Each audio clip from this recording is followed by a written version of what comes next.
Stress and Finding Hope Part 2. Taking the first step toward healing, Zara reached out to her best friend, Amy, who had been through her own share of struggles. Amy listened, offering understanding and empathy. "You're not alone in this," she said. "We all go through tough times, and it's okay to feel overwhelmed." That conversation was a turning point for Sarah. It didn't fix everything overnight, but it helped her see that it was okay to feel vulnerable.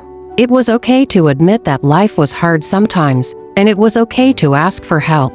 Sarah also started taking small steps to manage the stress. She set boundaries at work, asking for help from colleagues when needed. She started going on walks outside to clear her mind.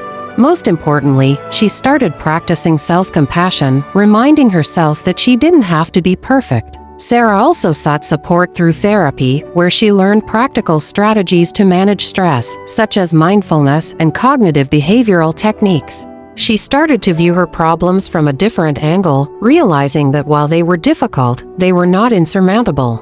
The road to recovery. With time, Sarah began to reclaim her sense of balance. She learned how to prioritize her mental and emotional well-being, realizing that it wasn't about doing everything, it was about doing what mattered. She focused on small wins and began letting go of the pressure to be perfect. Slowly, the weight of the world started to feel a little lighter. She also reconnected with her friends and family, not as a superwoman who had everything under control, but as someone who was doing her best, someone who didn't have all the answers but was willing to show up anyway.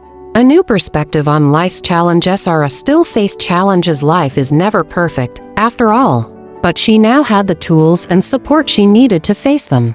She learned that life's problems would always come and go, but how she chose to respond to them was what truly mattered. She began to embrace the idea that it was okay to not have everything figured out. It was okay to ask for help. It was okay to take a break. And most importantly, it was okay to not always be okay. If you're feeling overwhelmed like Sarah once did, remember that you don't have to carry the weight of the world alone. Reach out, take a step back, and give yourself permission to rest. You are doing the best you can, and that's enough. It's okay to take one step at a time. Healing, after all, begins with the first step.